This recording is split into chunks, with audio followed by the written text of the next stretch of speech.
This is Dom Irrera live from the Laugh Factory. Thank you. Please don't get up. Good to see you, Brendan. Good to see you. Thanks for having me on, man. Yeah, now you do another podcast with Brian Callen, the boxer and the kid. The boxer and the kid, Punchy and the kid, Punchy and CT Dumpy. and the kid. Yeah, Brian Callen, our mutual friend, actor, comedian. Him and I started a podcast together. Shoot, it's been about 4 years, 5 Is it years really? now. I think so.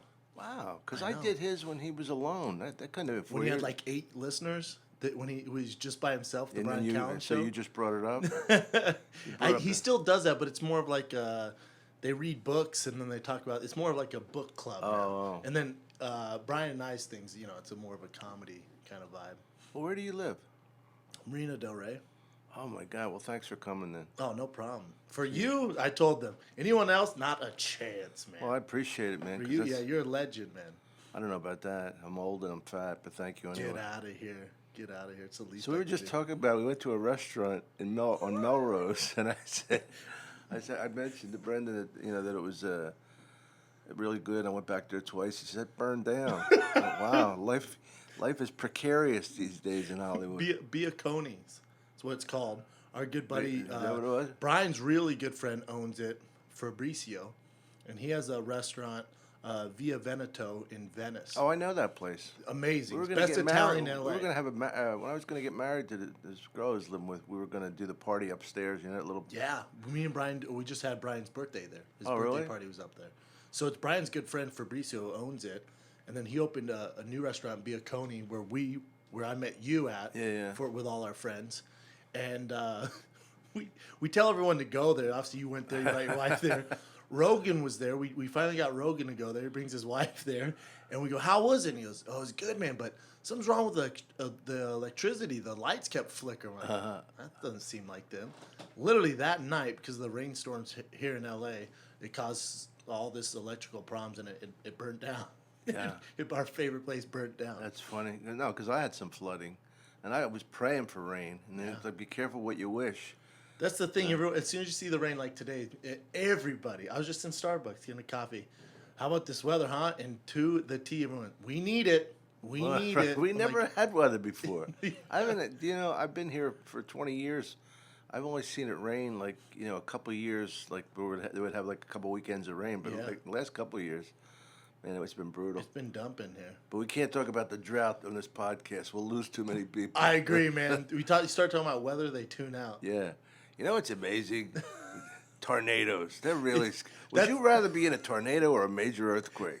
That's everyone's go-to, though, especially in LA. How about this weather? It's like, Yeah, right. God damn it. Well, they have Get things- more creative. They have things of biblical proportions here. You know what I mean? It's not like they have rain. They have torrential rain. They have, like mudslides. They have everything's big. Yes. Like, locusts. They have, Yes. they don't just have. It's all or nothing here, man. Yeah. So what have you been doing? You've been doing the podcast and. Podcast, stand-up. I had a set last night at the Comedy Store. I heard, in the main room. I heard you had a rough time. Words out on the street. We're down the street. I got booed off stage. I tell you, it's just for me, I'm living a dream, man. My heroes were built between those walls here at the Laugh Factory and at the Comedy Store. So for me to be part of that is special for me, man. I was telling this guy when he was bitching about working cruise ships. No, I don't want to work cruise ships either. No. But I said, you know what? I know it's tough and it's lonely out there, but think about everything you own was bought by jokes. Yes. That's pretty cool. I mean, Yeah. when you think about how much people struggle for nothing. I agree. Yeah, my life, if you would have told me 10 years ago what I'd be doing to pay the bills, I would have laughed in your Yeah. face. Now you play pro ball? Yeah, pro football. I had a cup of coffee with the Buffalo Bills. Wow. I played as many games as you did in the NFL. And then... Oh, you played 6? yeah, you played for the Jets, or what's going on here? You played 6 games? That'd be hilarious. I had a nightmare that I made. That I was on. I made a team, and I was on the kickoff return team. And I was out there going, "How the fuck did I make a team? I'm gonna get killed out here." And then it morphed into me catching 2 touchdowns in a Super Bowl. Sounds like a dream. Yeah. Sounds great. My dream was not like that in the NFL. My dream was, it was like I was put in a blender. I thought when I got to the NFL, it'd be like the chocolate factory for athletes, and Right. everything's great, and it wasn't like that for me. It just Well, what was not position did you play? a tight end, H-back. You look like a tight end, yeah. Yeah. Why did so many white kids can play tight end? And I guess it's the Because they're not fast enough for a receiver. right now. There's a couple, which is very. But, they can't mention the racial thing is so touchy that you can't say like that kid McCaffrey. Yeah. Like you can't say we haven't had a white kid like this ever. Yeah, Christian McCaffrey, Yeah. who's a running back for Stanford, white running back, finished second Heisman voting 2 years ago. I think he was a finalist this year again. Yeah, he top did. 5. Yeah, I so know. his dad's Ed McCaffrey. Right. We have the same trainer in Lauren Landau, so I'm a huge supporter of this kid. Uh-huh. He'll get drafted, I think, in the first round. I can see him going to, like, the Patriots or something. Patriots, right? The Patriots going to take that kid. Where the fuck do they find the white guys? I don't know, man. The Patriots. Edelman? Yeah, Edelman, Amendola. Yeah. They started with Wes Welker. Yep. Wes Welker, I remember when he played for the Dolphins, but they get damn good. their slot receivers. But Jody for the Jody Packers- Nelson? Jody Nelson, Jordan he's Nelson. a real Jordan. He's a real wideout. Legit guy. Yeah. I played against him at K-State. He's a did you? legit player. He must be like a 9,800 or something. Yeah, it's tiny dude, but with McCaffrey, I think it's Wait a minute, weird. tiny dude to you. Yes, yeah, there you go. Not to Well, me. in the NFL, compared to right. NFL standards, he reads pretty small, I think, to everyone. But you back to I'd Christian, be a giant jockey. but Christian McCaffrey. I think it. As a white guy and see a white running back do it, it's reverse kind of. I don't want to say racism, but in the NFL and college football, if you're a white guy and you make it as a running back, you are so damn good. Because right away, even if it's a white coach and you're a white guy, you go, I want to play running back. They're like, no. Oh, yeah. No, not a chance. So for him to do what he's doing is insane. Yeah. And you root for that guy because he's beat the odds. A white Oh, yeah. running back? I know. It's I know. nuts. You know what there hasn't been for... The only one I can remember is Jason Sehorn, I think. I don't know if you remember him. Are you too young Oh, to yeah. remember? No, played for the New York Giants. Yeah, he was he actually played cornerback Oh, yeah. on some games because I know he ended up as a safety. But there hasn't been a white cornerback since the Packers were, like the early Packers were champs. I can't think of it. It's rare you even see a white guy in the secondary. I mean, there's a lot of positions in the NFL. I would say the positions that white guys kind of typically do well at, quarterback. It's such a Tom Brady's not the most athletic guy, but he's damn smart. So you got quarterback, offensive line. Other than that, Yeah, sometimes some defensive linemen. some linebackers. Linebackers. Outside that, Yeah, like the and then kid, kickers. White Yeah. guys own the shittiest position in the game, Right. kicking. and yet I think I think he might have made the Hall of Fame. There was a kicker for the punter for the Dolphins. Back in the No, day. he didn't make it. Oh, Ray you're talking Guy. about the black guy, Roby. Yeah, Roby. Yeah. Ray Guy made it. I don't think he made Yeah, it. yeah, Ray Guy definitely made it. Reggie Roby definitely didn't make it. Yeah. He was just famous for being the only black punter. Right. He wasn't very good, though, I don't think. No. No. I used to do a show at the NFL, and it was called Offsides on Comedy Central. And the thing that always amazed me was how fucking fast some of those guys are. Oh. I was on the field with Reggie White, and we were fucking around. Like he loves doing impressions and shit. Yeah. And I would like, we would get in position, and I'd hit him, and he'd fall down.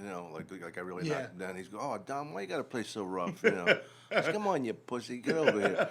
But he was like, when we were like playing catch and running around, he was so you couldn't believe how he could move. I had this conversation with Rogan because, Rogan's so dialed in with the UFC, and he never grew up playing really, football or basketball. He's Right. never really been around those caliber of athletes.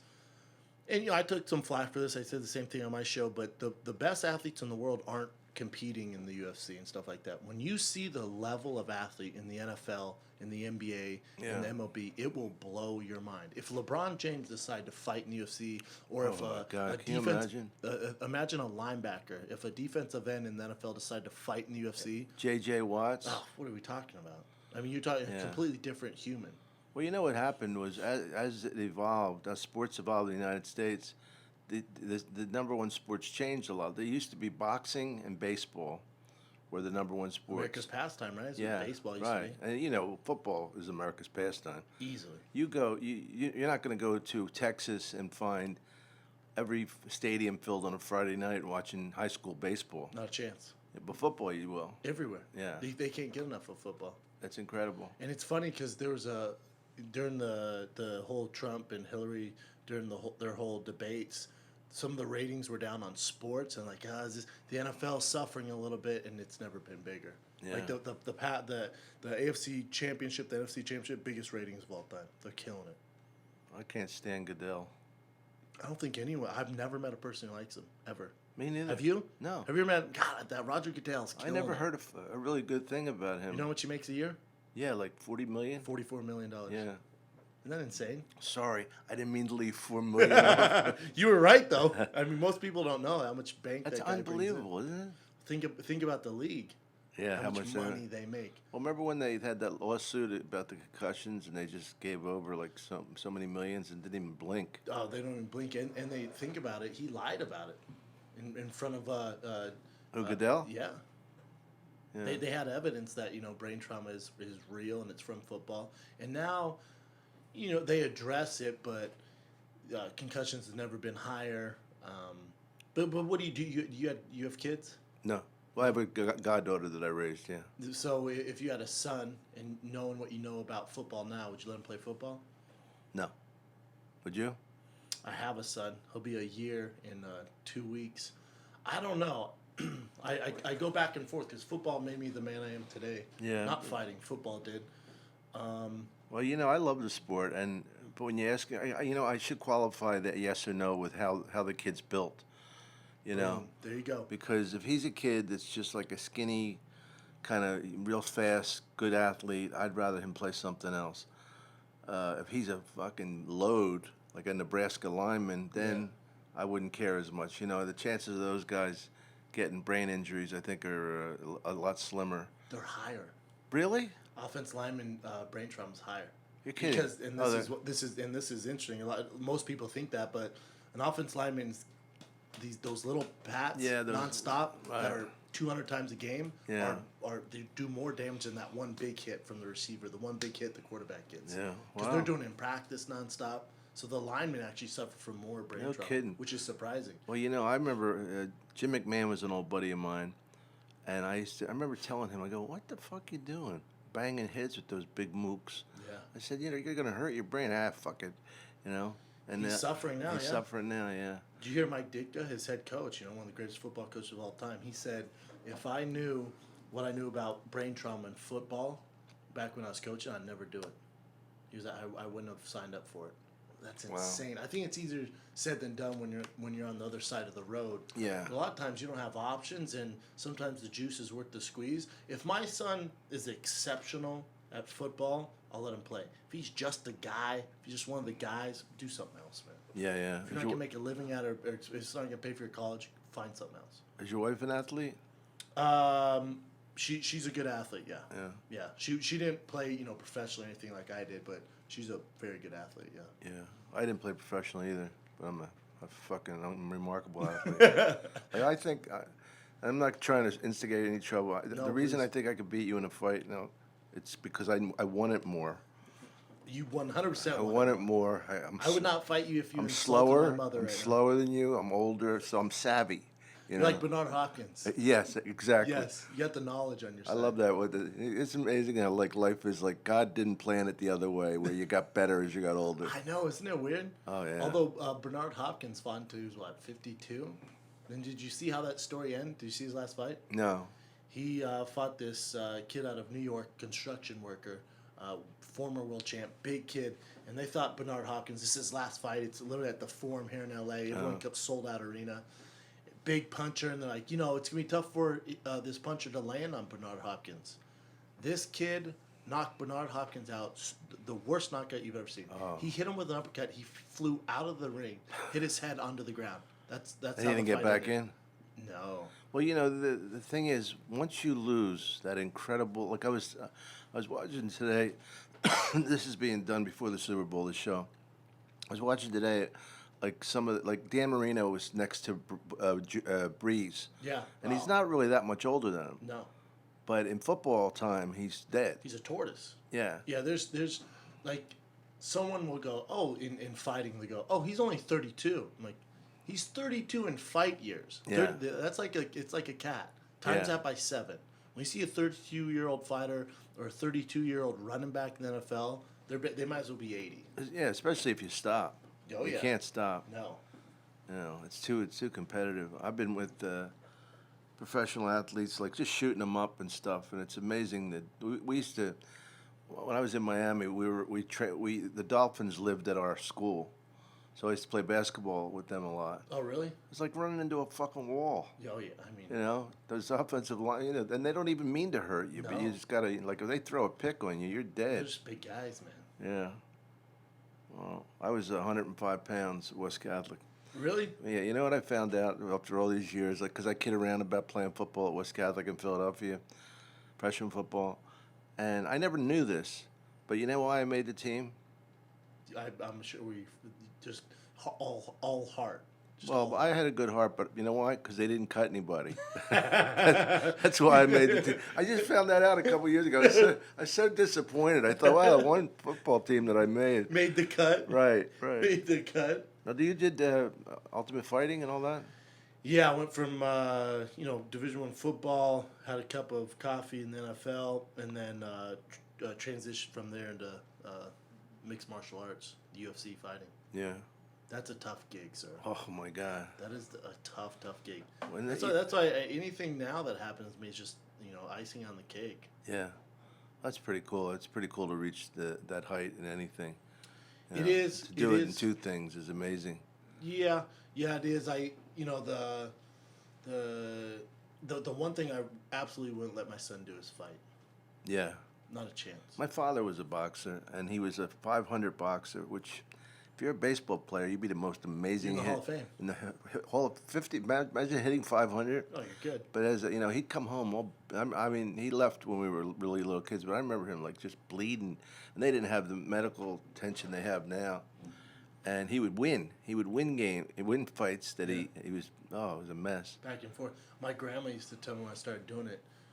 She passed away now, and she used to tell me I'd win a fight, and she'd go, "Does anyone really win? Is there really a winner?" I'm like, "Yeah, I won." She goes, "No. Did you get hit?" I went, "Yeah." She goes, "Did he get hit?" I go, "Yeah." She goes, "There's no winners. Right. There's no winners." I went, "Well, my bank account shows different." She goes, "Your health isn't. There's Yeah. no winners in this." Well, She's right. When I was a kid and I saw Ali fight Frazier, not Frazier, when he fought Foreman, and he was doing the rope-a-dope, Yeah. right? And I really thought, this has to hurt your brain. Oh yeah. Because no matter, like he was putting his hands up and he's taking those punches to the hands, to the arms and stuff. And I'm thinking, you're still getting jarred every time. Your brain doesn't know the difference. It's getting Right. rattled. Yeah. And what they're discovering too is people think when they put headgear on that their brains are safe. And they find it actually makes it worse. Wow, really? Yeah, it's making things worse for you. So And- it just and protects the cranium, but it can't protect the brain. exactly the brain's still rattling around, and they're even worse because you think you're good and you're taking shots where you're Yeah. like, man, if I didn't have headgear on, I'd be in trouble. But the headgear is making it worse because you can eat more shots. So your skin and your eyes aren't getting black, but your brain is. Wow. It's scary stuff. And with Muhammad Ali, they said as tough as his fights were inside the ring, his sparring was even more intense. Oh, yeah. So that's going to catch up with you. Yeah. Yeah, I knew his daughter, and she would tell me his daughter was a comedian rapper. Oh, really? One of his daughters, May is her name. Okay. She's He has like 7 or 8. Not the boxer. Yeah. There's a Ali, right? Or no. What's her name? I can't remember her name. There's like 8 of She's them. beautiful. Yes. Some of them are really pretty. I remember saying, she brought me up at the Comedy Store, and I remember saying, and then she was in the audience, so she laughed. I said, "That's Muhammad Ali's daughter. How cool is that?" And I kept thinking, I wonder if I could beat her in a fight. Probably not. Just because she's a Ali, Just because right? she's an Ali, right? I have a buddy who married one of his daughters. And this is 2 years ago before he passed away. And he's a UFC fighter. Now he's fighting in Bellator. His name's Kevin. And he said he was so nervous because he had to ask for his, Muhammad Ali's for his daughter's hand in marriage, but he had to check off with the dad. Right. So they tell him, I guess he talked to someone, they go, if you're going to do it, you got to do it before he takes his medication. He goes, he takes his medication, he has no idea what's going on. So he rings the doorbell, and he's so nervous, he has the ring in his pocket, and he gets there at 7 in the morning, and he says he's waiting, and then finally, like an hour later, he comes out of his room, and he's like, "Yo, Mr. Ali, I love your daughter very much," and he's like going through this whole thing in his head, like trying to be romantic and very thoughtful and caring. And I guess Ali cuts him off halfway through and goes, "You got a fucking ring?" He goes, "What?" He goes, "You got a ring?" And he goes, "Yes, sir." And he goes, "Let me see it." And he's like, he gets down and he goes, "You're an idiot." He goes, I forget how many times he's been married. He goes, "You know how many rings I bought? 0. And he's like, "Oh, okay. Well, so can I marry your daughter?" He goes, "Do whatever you want, man." He's like, "All right." He left there. And he's like, Thank "I don't know you, what sir." the fuck happened there? What do you think of Mayweather?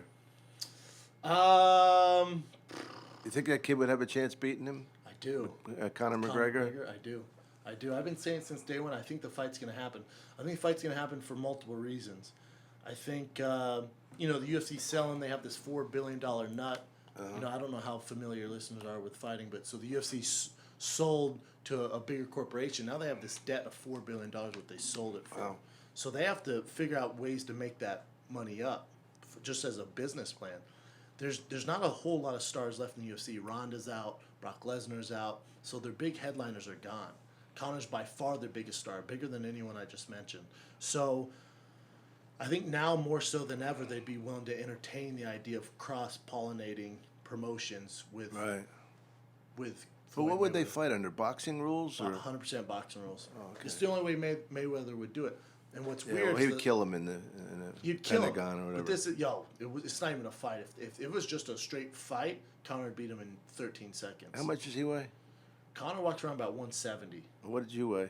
I fought at 240. So you would beat him probably Yeah. In a- Oh yeah. I'm just bigger. in a street fight? Yeah. Just a bigger guy, and I know what I'm doing. But Yeah. I mean, he's the greatest fighter we've had, in a long, long time. But with this Mayweather Conor fight, it's so weird how the stars are aligning to make this happen. Because I hope it does happen. I would see it. I would say some people are mad because they think it's going to be a shit show. It's a bit of a circus, which maybe it is. Well. But I still want to see what happens because there's so many old school boxing heads who go, MMA's trash. That's bullshit. So you're going to get them to tune in. I think they might end They're up. you know what? They're a little jealous too. Oh yeah. You know. Oh yeah. But I'm a huge fan of boxing. I follow everything. I follow boxing like I do the UFC. I love boxing. It's a great time to be a boxing fan right now. People think the sport's dying. It's not. No, you know who Angelo Dundee is? Yes. Well, Angelo used to come and see me in West Palm, right? And I got to know him, got to hang with him a little. Good guy. Yeah, really good guy and a character. And I said to him, "Who's the baddest motherfucker you knew? Like who of all the guys you knew and trained and fought against would you think would beat anybody in a real fight, like just a fight?" And he said, "Sonny Liston, without a doubt." I bet.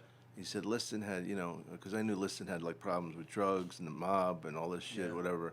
But he said everybody was afraid of him. Was he a Philadelphia boy? Is that right? I don't know. He might have been. I thought he was. I heard Sonny Liston. I heard is a bad man with Jamma. Then they say statistically, and I guess just gauging whatever stats they can now, the hardest hitter of all time in boxing is George Foreman. I was going to say that. Yeah. They say George Foreman is the hardest hitter in the history of Yeah. boxing. That's why I had creepy feelings when I was a kid watching Ali take it to the brain. I know. Just those punches, fucking. Well, you remember he won when he was 50. Yeah. He dropped a left-handed fighter. I forget the guy's name, but Remember Ali though, man, and think about at the time what he stands for. In his prime, he missed 5 years? well, yeah, he's like that Joe DiMaggio, Ted Williams. Those guys missed the actual apex of their careers athletically, and they were still great. Barry Sanders too. Barry Sanders. Yeah, if you think about it. Remember Oh. Barry Sanders retired. He could have probably had another 3 years of greatness. Just was like, I'm good. Yeah. With fighters, it's a little different, but Barry Sanders was the best running back I've ever seen, just on moves. yes, Just like I'm not saying he was better than Jim Brown, or better than some of the Campbell. Just different styles of running, but he was fucking incredible. Special His guy, balance, man. special guy. You Yeah. follow NFL now, pretty strict. Yeah. Really? Who's your team? Whoever I bet on, I love You're that better? team. Yeah. Yeah. Yeah, it really makes it more fun, and I don't even care if it's $20 or $200 or whatever. I agree. I like to bet, I root for players, really. Well, Like, yeah, I'm from Denver, so I root for the Broncos, but I prefer to watch players.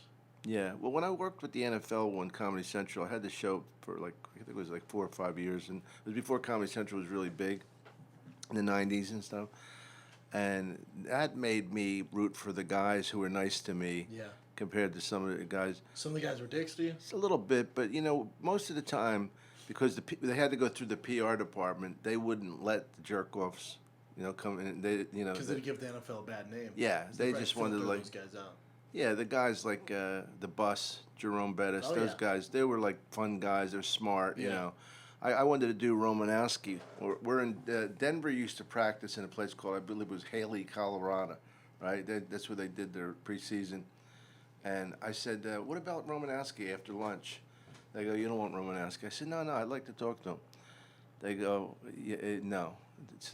So I go to lunch, and there's all these like 8-tops, and everybody's at lunch, and there's only one Romanowski's there, and nobody's sitting with him. By himself. Yeah, I think I talked to him on the phone. I was doing a Miami radio station. He sounded fine, so he was definitely roided up. Yeah, he's a guy. We used to train at the same gym. Again, we had the same trainer, and he would come in with this tackle box, like a fishing tackle box. I'm like, what the hell would a guy be carrying that around for? And he would open it up, and he just had all the pills you could ever imagine were in that tackle box. Wow. And he would lift weights. He trained before me, and he was the guy that left all his weights out and forced the trainers or anyone behind him to pick it all up, which is, guy code. You don't do Definitely that shit. against gym protocol. Yeah, but it's Romanowski, so no one said anything because we don't want him to snap on anyone. Right. Even I was scared of the guy. He's an intense guy. I just did a charity golf thing for Tim Tebow. Probably this is a year ago, and he was there. And he's still just an intense dude. Oh, he is, yeah. Still just super in shape. Because he was trying to tell me on the phone, we had him on the air on Miami Sports Radio, and he was trying to tell me that he's normal now. But I would. I don't know if there's any. I mean, if you want to talk about someone who's gonna suffer brain trauma down the road, it'd be that freaking. Yeah. If not right now. Yeah, he was crazy. Yeah, crazy. There's some classic stories about that dude. Yeah, I mean. Yeah, I don't know what. So you think the most dangerous position for that trauma is offensive lineman, or? Statistically, they say offense, defense line, just because you're getting so many hits. So, if you're a receiver and you're getting, let's say, 10 hard hits a game, compared to offense, defense lineman, you're getting, how many times are you batting heads? And just because same thing as boxing, I saw this whole breakdown on it where, everyone thinks it's that huge right hand or left hand if the southpaw does, that knocks you out, does the damage, but it's the constant shots that kill you. Yeah, the jab, boxing, hook, jab, hook. they have they're physically set up to punch that their best. I think the way they, you know what I mean? Like the way they snap a punch. It's I think I don't know how I'm trying to say, but they get better shots than AMA guys get. They're cleaner because they're also experts in boxing. Yeah, because they're experts, but also boxing's more dangerous than mixed martial isn't that arts. amazing? Because like when they're on the ground, they can only get so much leverage, but when they're here, they have all the leverage in the world. They can have it like a racquetball player or a baseball player would hit. Yeah. The crazy thing about boxing, if you and I are fighting, you concuss me, right? If my knees wobble or I get knocked to the ground, that's concussion. Your brain is suffering trauma. In boxing, I get a standing 8 count. I can get back up, even though I have head trauma, and go back out and fight for how many more rounds. Yeah. We just had a guy, when I say we, I mean the sport of boxing, just had a guy die in, I think it was Australia, because he suffered brain trauma, went home, and his brain just kept swelling and passed away. Yeah. But in MMA, if you and I are fighting, and you drop me, the fight's over. There's no more brain trauma. You might get a few shots in for the ref jumps in. Oh, they'll call it on that? They'll call it, yeah. Because you'll come in and finish me off. Yeah. That's the only reason why it's safer. Most people think because the way it looks and the cage and the brutality of mixed martial arts, it's worse. It's not, though. Yeah, that's interesting. Isn't it weird? Yeah, I mean, I was fascinated by the Ronda Rousey loss, because I was sucked into that too, that I thought she was just unbeatable. And almost like to the point where, what it reminded me of was Mike Tyson before he was beaten. Yeah. Once he was beaten, he was never the same. It's to me when. Do you know that her? doesn't make you a fighter. Like, and I don't know where you stand on if you think Mike Tyson's the greatest boxer of all time. People argue this. I don't think he is. You look at the guys he beat. You look at his career. I don't think he's in the top 3, to be honest. I think there's better guys. Muhammad Ali, Sonny Liston, Floyd Mayweather, Sugar Ray. There's a lot of guys who are better. But to me, the greatness of fighting is someone who gets knocked down and coming back. That's fighting. Yeah. You're gonna lose Well, one. he You come never. back. He never did. He never did. He went batshit crazy with Ronda. You know, she had basically a 4-year career. At the time, she was the greatest female fighter in the world. But when you lose one and you take your ball and go home and never come back, well, you're not a fighter. You're to me that this sport's easy. Imagine how easy would comedy be to relate to comedy. Imagine if the first time you did comedy, you were just crushing rooms, Actually, I did. rooms. That's what you do. I mean, No you're a legend. kidding, I'm But kidding. you know what I'm saying, Dom? Like if your first 2 years, every room you stand Yeah, ovation, right, you're right, crushing. yeah. And then one time you go up there and you get booed. You get booed off stage and you quit. You're not a comedian. You're not a fucking comedian. You're not made out for this. Yeah. It's about, I've had sets at the Laugh Factory where it might be a rough night. I don't take my fucking ball and go home. I go home and I work on my shit. I work on my set. I go over it. I critique it. And I get back up the next night and do my shit, man.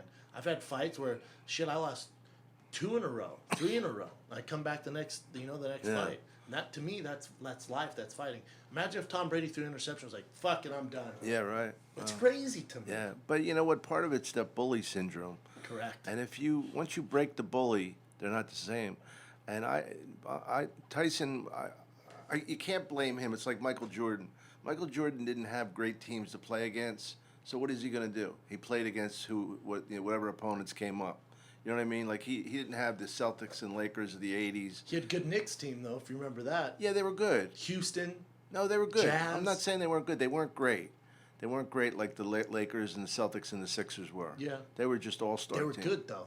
They were good. Yeah. But I'm just saying that you can only fight whatever opponents you get. True. But once Tyson was beaten, because he wasn't, I don't know who's the best and what, but he was the scariest fighter I've ever seen. I mean, he Look at was, the competition though. Doug. yeah, You know what but I'm see, saying? you know more than that. You know much more about that than I do. I was there for the Michael Spinks fight in Atlantic Oh City. my God, yeah. And I could see, you could see that Michael Spinks was nervous. He was beat already. He was terrified. Mike Tyson beat guys before he even walked in the cage. Yeah. And then the one time, then he fights guys like Lennox Lewis, Evander Holyfield, who aren't that scared of him and give him all he can handle. Yeah, yeah. And then you don't win. I'm like, well, that's not real. That's the fuck is that? Yeah. And Ronda had the same thing. She had that huge kind of scare factor where a lot of girls were beat before they even got in the octagon. Sure. But then you fight some girls who they don't give a shit if you're doing movies in Hollywood. If you beat the last girl in 16 seconds. It was amazing to see her. She looked like she was still affected from the first fight and the second one. Yeah, second I loss. don't think she should have fought that fight. To Why? me, it felt forced.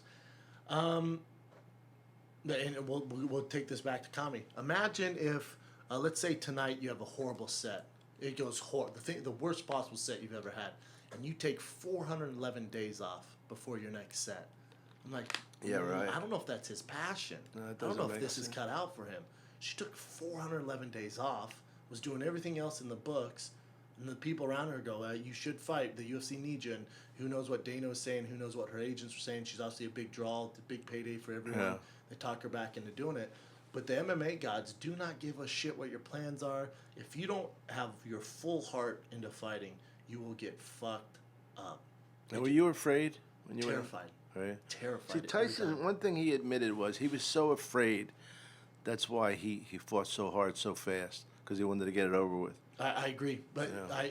I was the same way. That I had fights in MMA. It's different because even though Tyson fought at heavyweight, a lot of times you can make mistakes. You might get clipped. You're like, shit, not gonna do that again.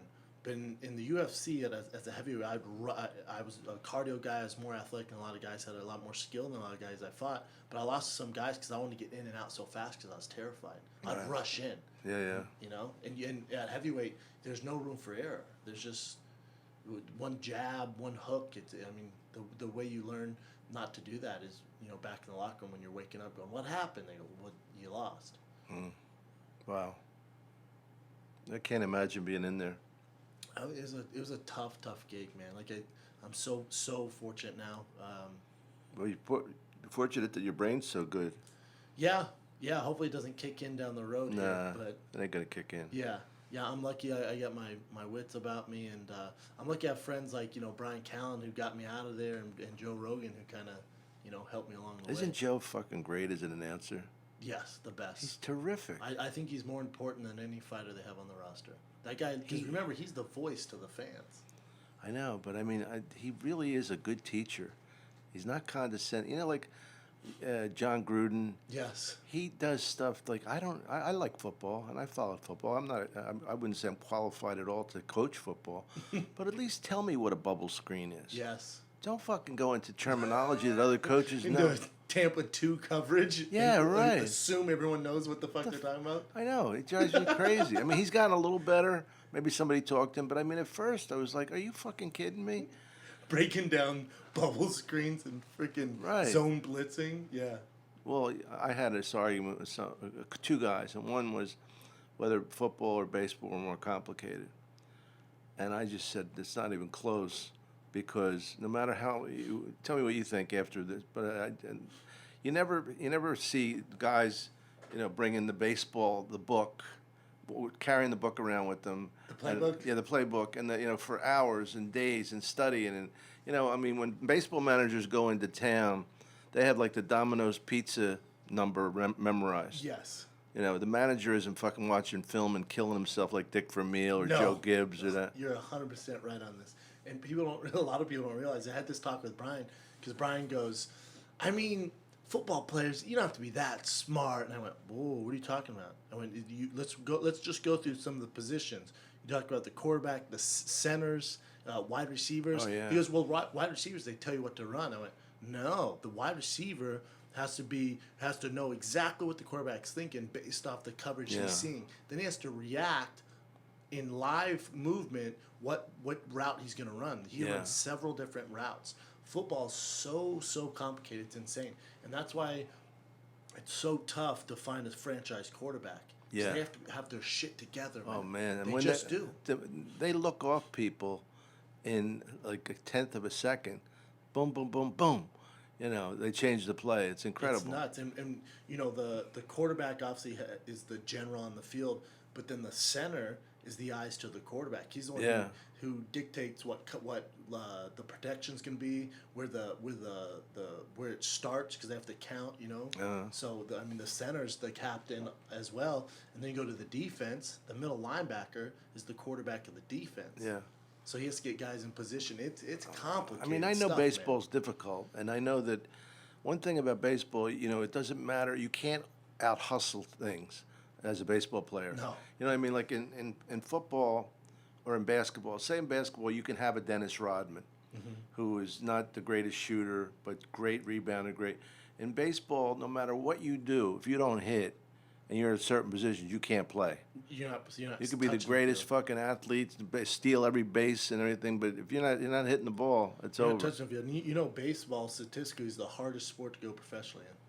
Well, I can imagine, because there's more kids built normally that can play baseball. True. I mean, the freaks of like the NBA and the NFL. I mean, you get guys like Allen Iverson, or what's this kid that plays for the Celtics now, Isaiah Thomas. He's Thomas Jr. 5'9". I know.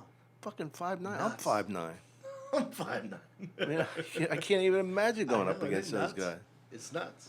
Yeah, but it's a freak. I mean, you're physically a freak. I call them one percenters. You have to be. But they're one percenters of the one percenters. Right.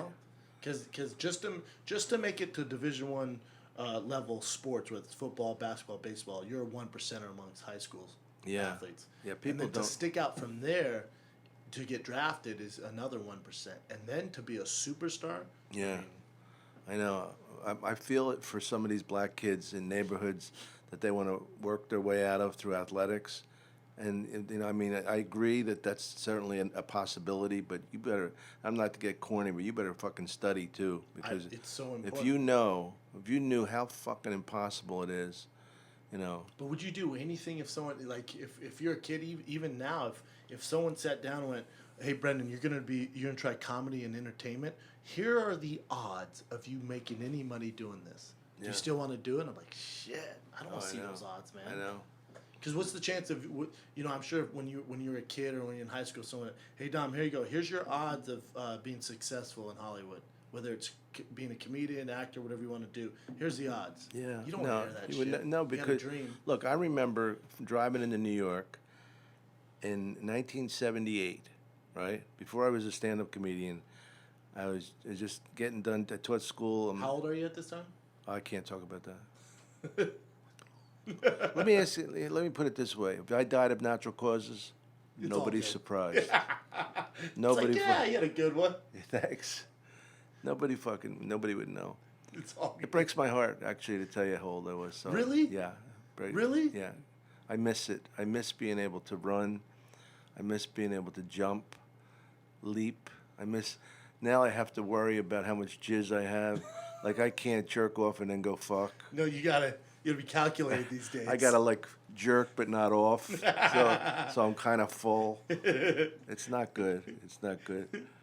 But you miss those days. I miss them. So you going back to your story, you're 1978, you're driving in New York. Driving you're in not New a York. comedian yet. No, I'm playing. There was this a album by Stevie Wonder called "Songs in the Key of Life," and I'm playing that.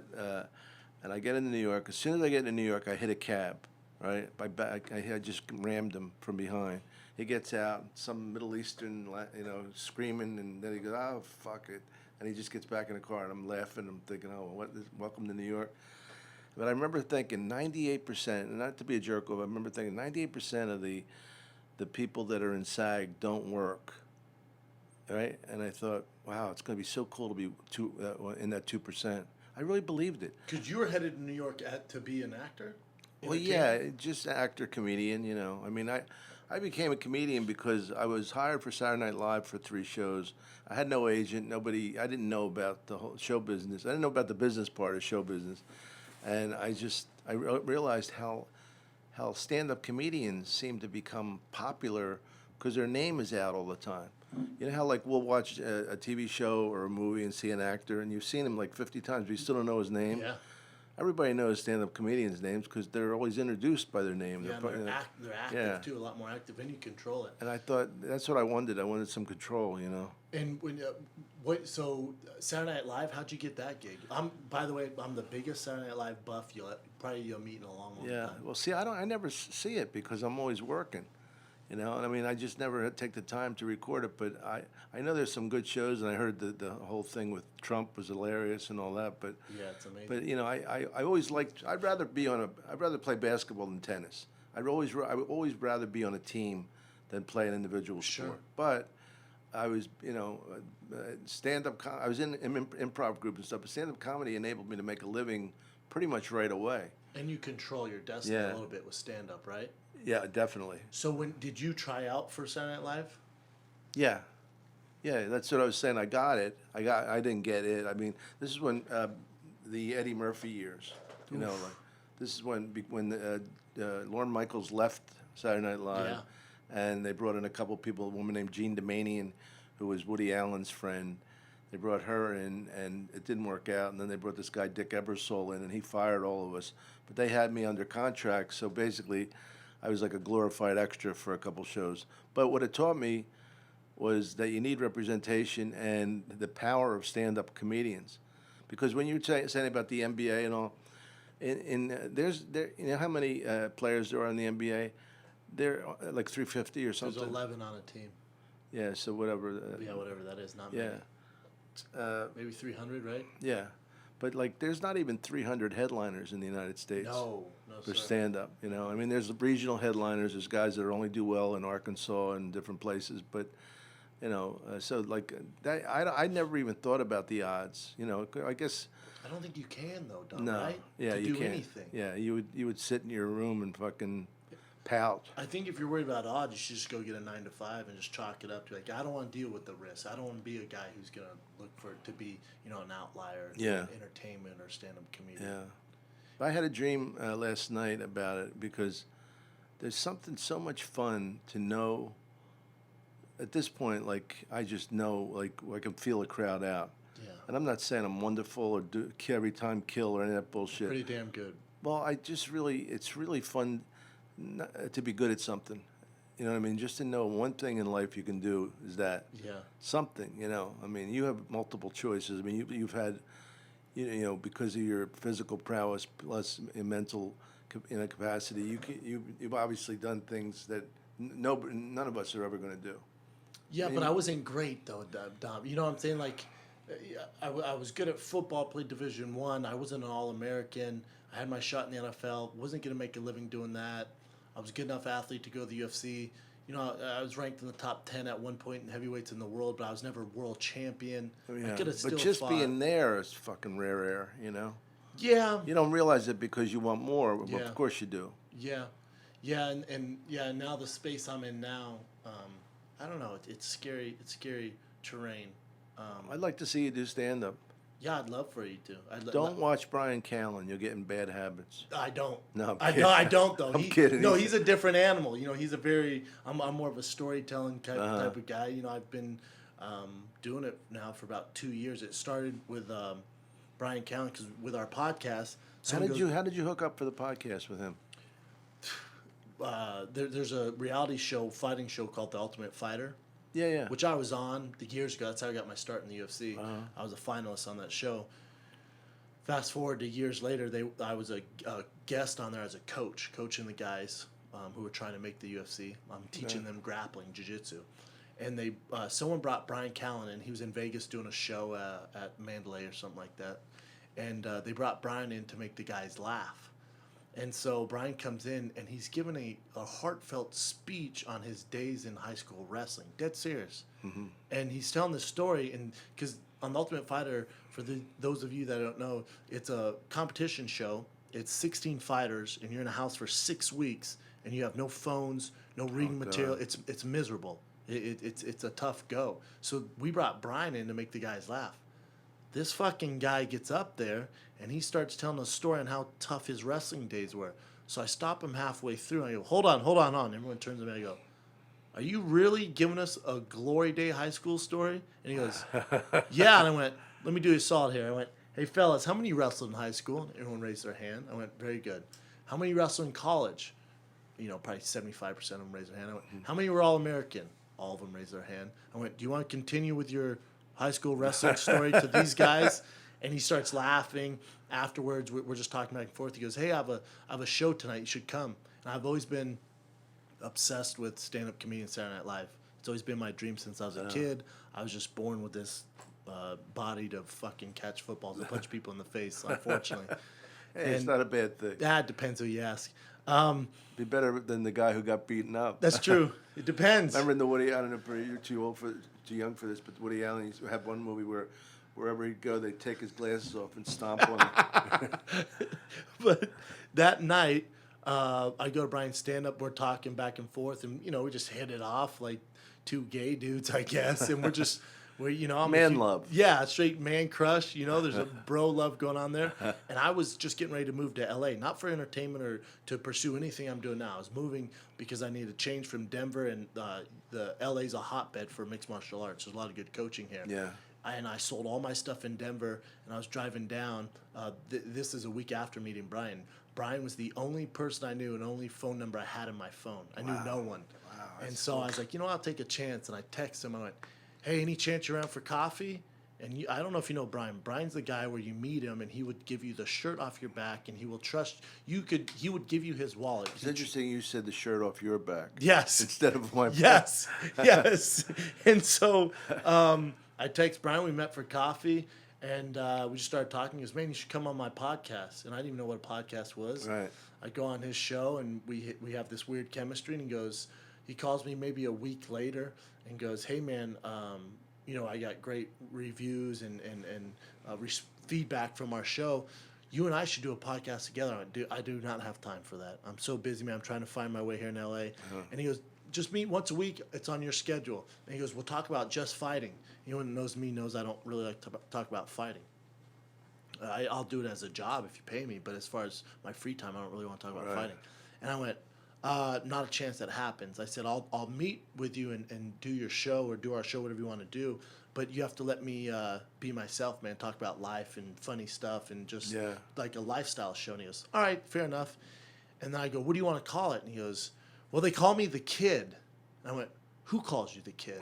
At the time, he was 44 years old, 45 years old. I went, how old are you? He goes, 45. I went, and they call you the Kid? He goes, yeah. I went, who the fuck's calling you the Kid? Who the fuck called you the Kid? He goes, well, I gave myself that nickname, but I tell people to call it to me. And he goes, you're the fighter? And I went, yeah. And he goes, Fighter and the Kid. And I went, all right, fuck it, we'll call it the Fighter and the Kid. And then here we are now, man. That's great. Yeah. I know it's doing well. Yeah. It's going really well, man. And that's it's Brian's idea. We started doing the podcast was such a hit. He goes, we should bring this on the road. And I go, dude, have you ever seen a podcast live? They fucking suck. He goes, no. We're going to do a comedy duo show on the road. And I went, inside I'm going, oh my God, I've always wanted to do that. But really I'm going, that's not my lane. I'm the big stupid meathead athlete. And Brian's going, I'm telling you, man, you can do it. So we organized our first show at I think it was Ontario Improv. And Brian goes, we're going to start the show. You're going to be by yourself. I'm not going to be out there with you. I went, what the fuck are you talking about? He goes, yeah, you're going to go out by yourself. You're going to tell a story for 10 minutes. I went, I just get up, tell a story? He goes, yeah, just going to tell a story. I went, all right, that's easy enough. I'm a good storyteller. I have no problem doing that. Did you have an MC or you went out cold? Nope, went out cold. Wow. We don't do any. And he goes, you're just going to go up there, sold out, whatever, 400 people. And to me, I'm like, I'm just telling a story. I can do that all day. That's what I do. I've always been good at that. Little did I know, Brian, it was his way of not scaring me, saying you're doing stand-up. You're just telling stories. Just telling stories. Next thing I know, fast forward 6 months later, we're at Chicago Vic Theater, 1,400 people sold out, and Brian goes, hey, you're set tonight. I think you should maybe want to try this and this. You're set. Now you're doing stand-up. You're getting a lot of laughs. Yeah. And I went, did you say set? He goes, oh, Bubba. And I'll never forget when in Chicago, I get chills talking about it. He goes, oh, Bubba, yeah, you're doing stand-up. I don't want to scare the shit out of you. You're doing stand-up, man, and you're killing it. I went, what? And he goes, yeah, this is what you're going to do for the rest of your life now. Yeah. I get emotional talking about it. I went, really? He goes, that's cool. Yeah, I get emotional. And he goes, yeah, man. Yeah, I get chills talking about it. And then I don't get punched in the face anymore to catch footballs. I do this, man. That's great. Yeah, life is good. Great, man. I'm glad you came in. It was terrific. Me too, man. Yeah, really. Again. I told Brian at dinner. I wish I sat next to you. I had some other guy talk my fucking ear off about that dinner we had. Yeah, I wanted to sit next to you, man. Yeah, they sat me next to this fucking guy, talked my ear off about some script or something. I was like, God damn, I left early. I was annoyed. I know. But I came up and talked to you. I'm like, hey, man, I'm a huge fucking. I mean, you're one of the guys I look up to. So when they asked me to do this show, I promise you when I say this, I'm a busy guy. It could be probably anyone else. And traffic, I don't give a fuck. Whatever you need, I'm always here, when you said you came from Marina Del Rey, I really appreciate it. Yeah, for you, anything, Dom. Yeah, you're one of the legends, man. Thanks. Well, I hope we get to work together. Yeah, me too. Let's do it, man. I'll come in and tell my bullshit stories about my father getting beaten up. Let's do it. We got to get you on the show. Let's figure it out. Yeah, definitely. Yes, sir. Are you guys going on the road? You want to plug anything? Yeah, we're in when's this come out? Probably next Friday. So if you're listening to this, we'll be in San Francisco tonight. We're February 9th and 10th. We're at Cobb's Comedy Club. The 9th is sold out. Yeah, the 10th, there's still tickets available as we're telling the story now. And then, it's sold out, but I guess it's good to talk about anyways. I'm doing my first one-man show at the Ice House. My first show sold out, so pretty special, man. Cool. Yeah. That's great, man. Congratulations. Yeah. Thank you, sir. Appreciate it. Appreciate you coming, brother. Yeah, no problem, man.